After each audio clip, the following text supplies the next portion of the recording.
Hey, g'day guys, it's Calvin from the Cartoon Company in New Zealand. Today we're going to be wiring a VVti Lexus using a Link ECU. And by today I mean it's the next quite a few hours of my life to do this. So this vehicle is in New Zealand. It's a race car, RX-7 in the South Island. And it's a perfect opportunity to wire up a Link. We've chosen to go with the Thunder twin widebands, so I like that. It is a race car, so it's going to have lots of logging ability, and it's going to be using a Link dash. Injectors, it's got injector dynamic injectors in it, and we'll have a look at that in a moment of what I've done to make those fit.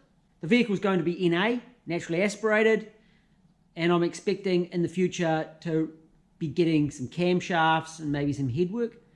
So I've kind of planned for that and predicted that with my injectors.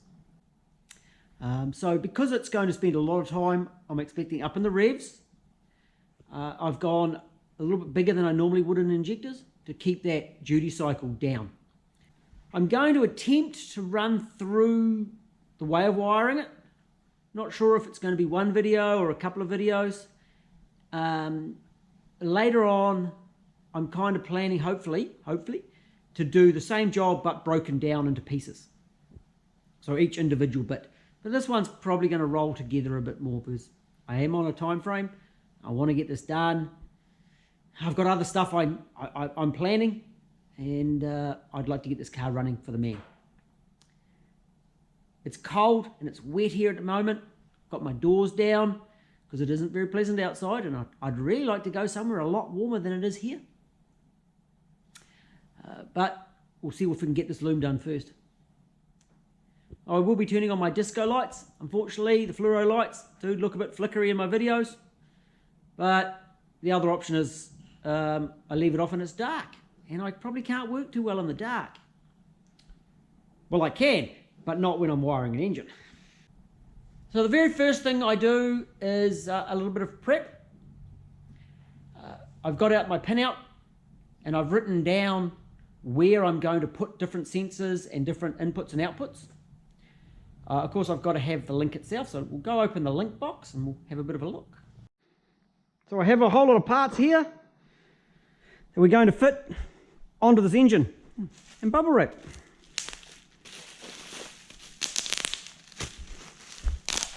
A Link Thunder. Plug kits. A, B, C, D.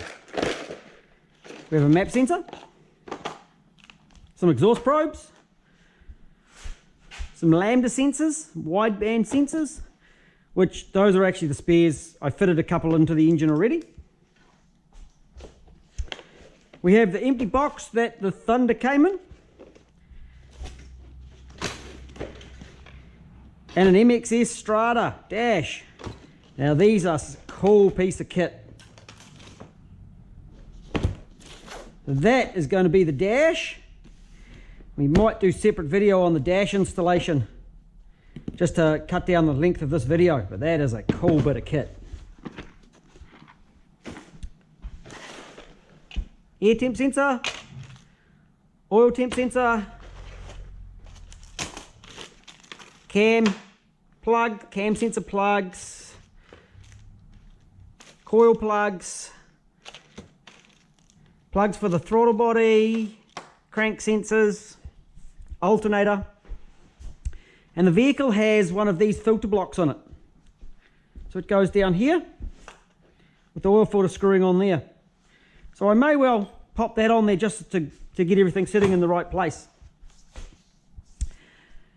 In the engine, the ID injectors are fitted, and that did require this lump, that little bit of a lump there, to be removed from the front of the right-hand head.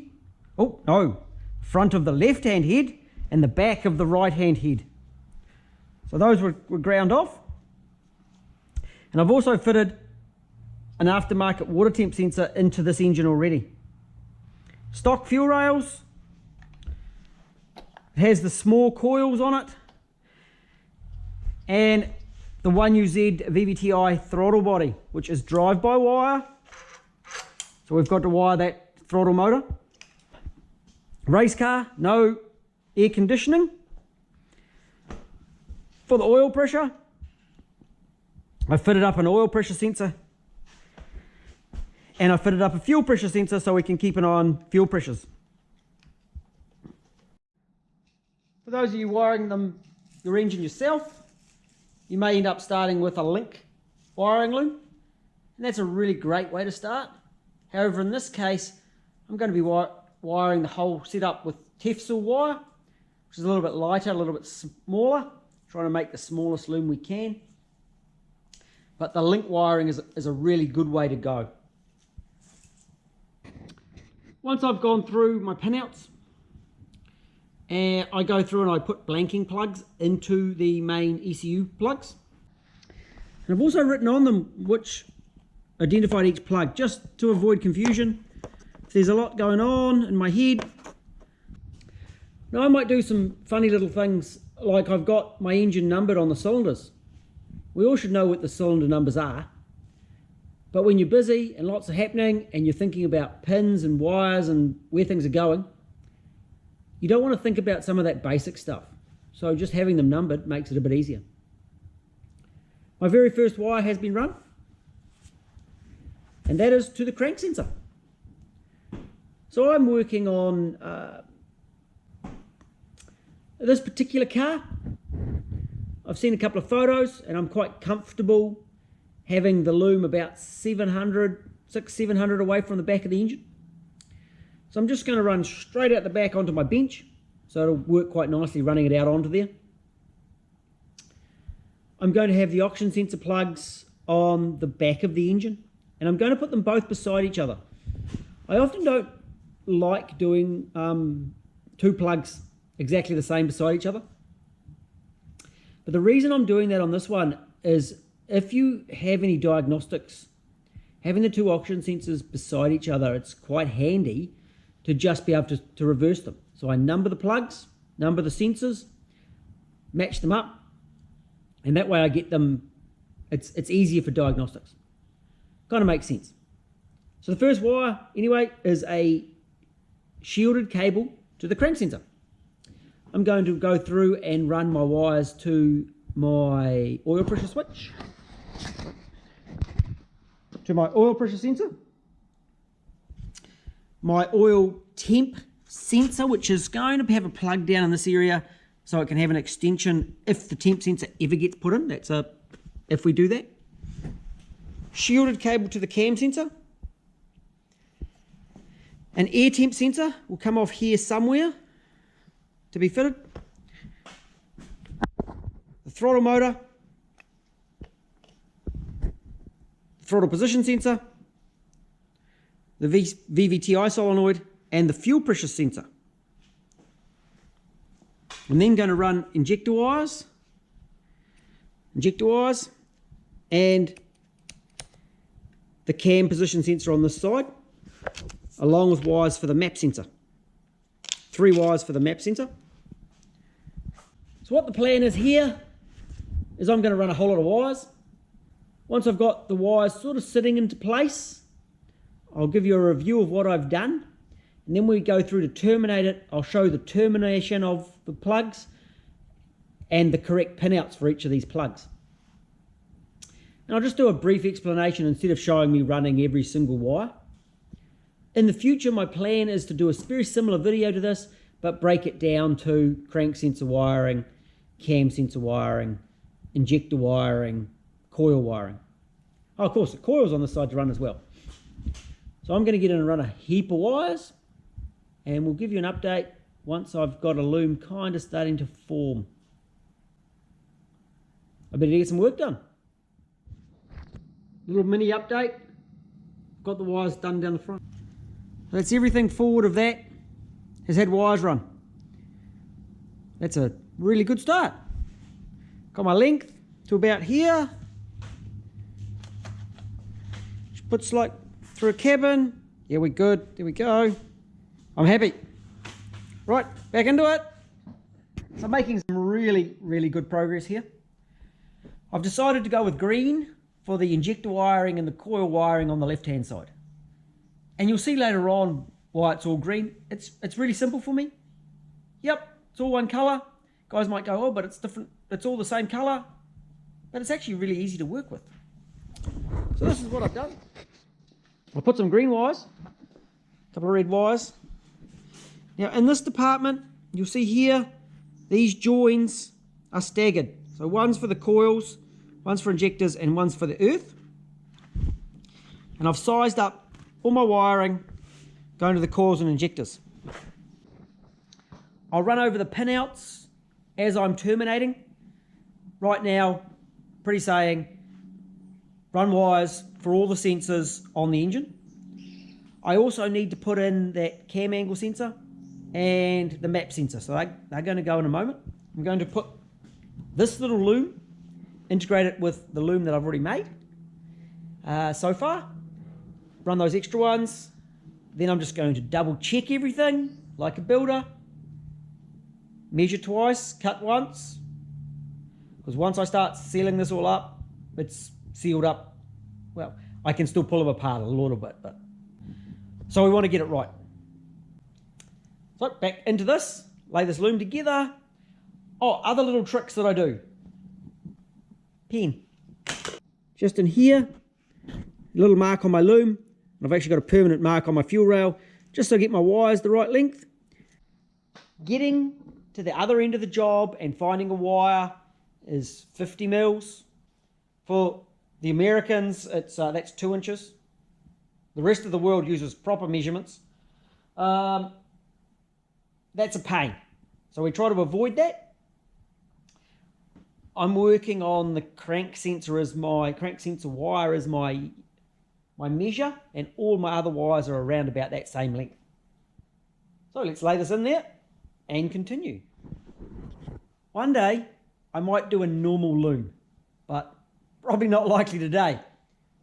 This particular engine's set quite well back, and I'd normally put the earths for the engine on the back of the cylinder heads in the factory positions. But I'm fearful that that could cause issues on this particular vehicle, and getting down the back of the head isn't that much fun anyway. Normally on a road car, you do up the earths, you call it good, you forget about them. This is a race car. So, whilst we'll hope the engine's going to go in and stay in, chances are it's going to come apart. And also, checking those earths is good practice. So I'm kind of thinking I might run them up to the front. It's a bit glary in here, but I'm thinking I might use these ones. I normally try to get it onto the cylinder head or onto the block, but I actually think that might be a good place. It's accessible. I considered back here on the back of the head, but there's hot stuff here, exhaust, and there's a chance of it rubbing. Don't want to burn. Even with protective sleeving. So I think, and each side it's got those. They're accessible, they're easy to get to, they can be checked. It's going to be more wire, but I think that is my best option. Well, a good option. Instead of back here. You'll also see on that side I'm using yellow, so I've started the loom on that side. Right. I'm going to chop the earth off that I put in earlier. I've done a join here. So far in this loom, I've made a join for those, which is coils, those two there. Those are coils or injectors. They are not soldered, they are crimped. And that one for earths. So I've done half the wiring loom and 3 joins. So I put 4 earths into one, 4 powers for the coils into one, and 4 powers for the injectors into one. 3 joins and half this loom. And that's why I run individual wires to each sensor. And there will be joins for those back by the ECU where we can check them. Again, hope nothing goes wrong, but we put it so we can service it. So just a little bit of technique here to keep your wiring all neat and flowing. if you clip your zip tie on, run it down to where you want to put it, then clip your next one on and continue the process. And that keeps the loom and all the wiring neat and tidy. I just popped the earths in, so we are heading for that point there.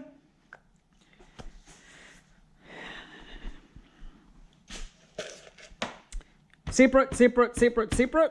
So those are all quite big earths. We've got earths in pin C plug and the D plug, and they're separate as well, but a little bit smaller. So I've used 18 gauge for each of these ones in the A and Bs, and I'll use a 20 gauge in the C and D plugs. I've also popped a couple of extra earths in for the relays and fuses. I think I've got all my wires run in this loom now. It's time for me to do a double check that I do actually have everything in there.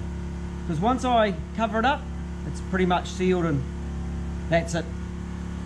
It's hard to get back in. I can still get back in a little bit, but it is difficult. So let's have a look. Oil temp, yes. Oil pressure, crank sensor,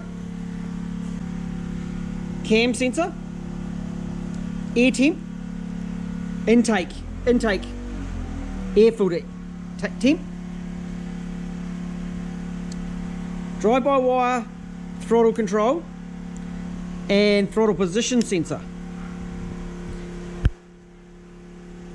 variable cam timing solenoid, oil pressure, fuel pressure, number 1 injector and coil, number 3 injector and coil,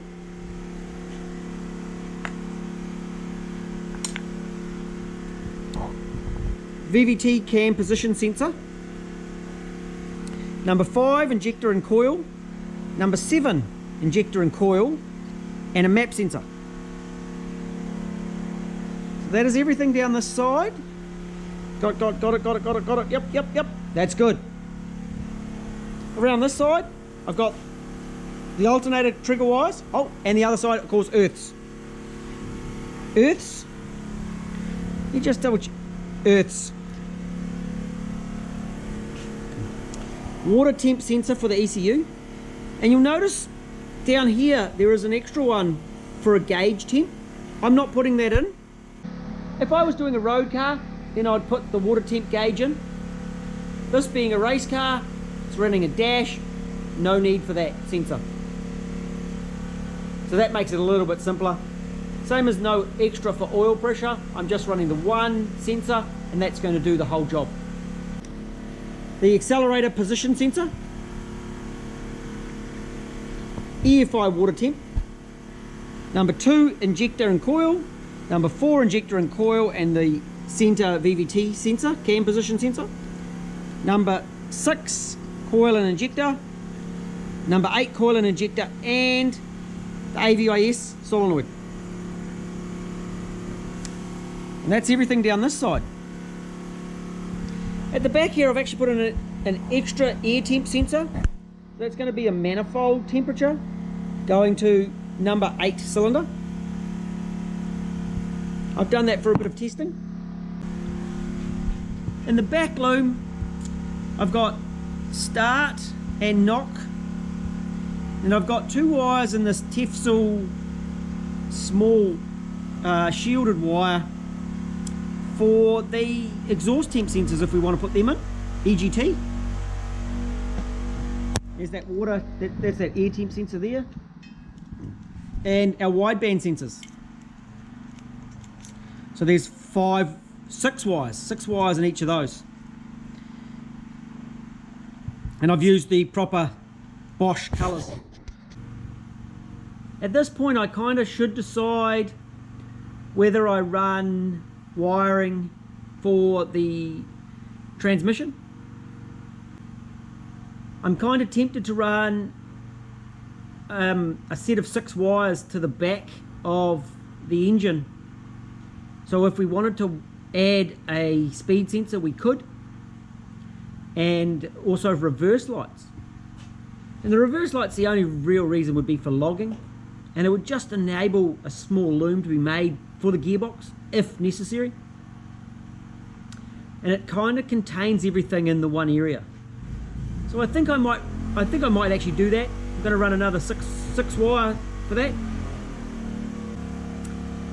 Just leave a spare plug at the back of the engine, and then I'm going to get on with covering it with braid, and we'll show you with it covered up and ready to terminate sensors, and that's when we'll really get into some pinouts and what sensors go where and how to wire up each individual sensor. But I'll talk. So you guys are part way through this video, and I'm part way through my wiring. A number of hours have passed, and we have some braid on this loom. We're looking like this. Now, it doesn't matter where you run this. You can run it down through here if you wanted.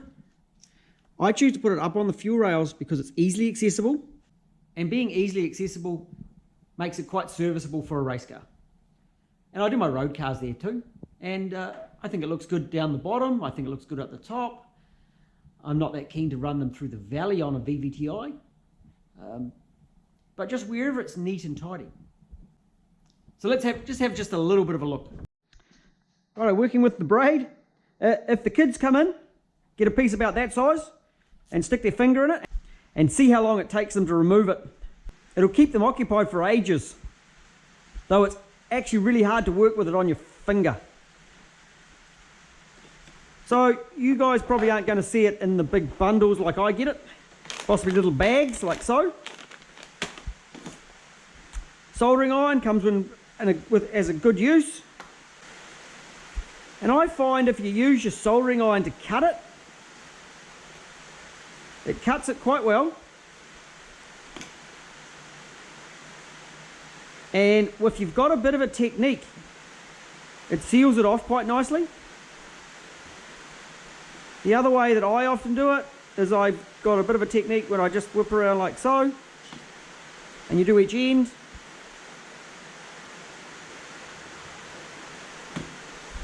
And that allows you to put it on nicely.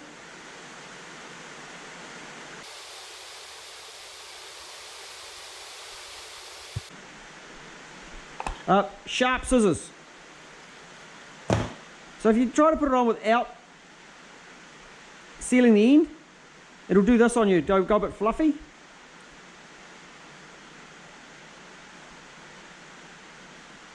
And that's kind of hard to work with. I'm quite certain the guys that use the braid all have their own little techniques that they use with it. At the end of the day, do what works for you. It's like a lot of things in this trade, providing it isn't too far wrong.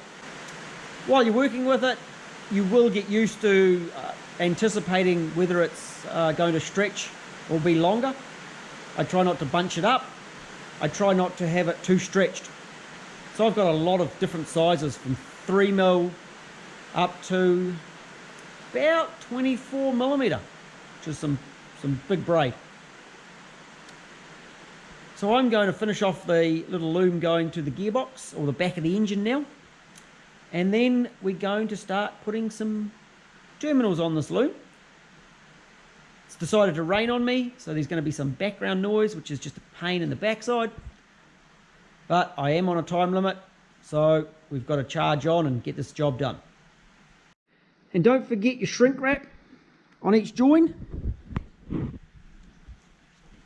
I'm using a glued dual core heat shrink, but any good quality heat shrink should do the job. And I do, as I said, prefer the glued type. For a lot of guys, when you're using braid, the best thing you can do is to have a couple of trial runs and just see what works for you. And you kind of get the hang of it, as long as you're a reasonably fast learner. And if you get it wrong, you just flick that piece off and start with another piece.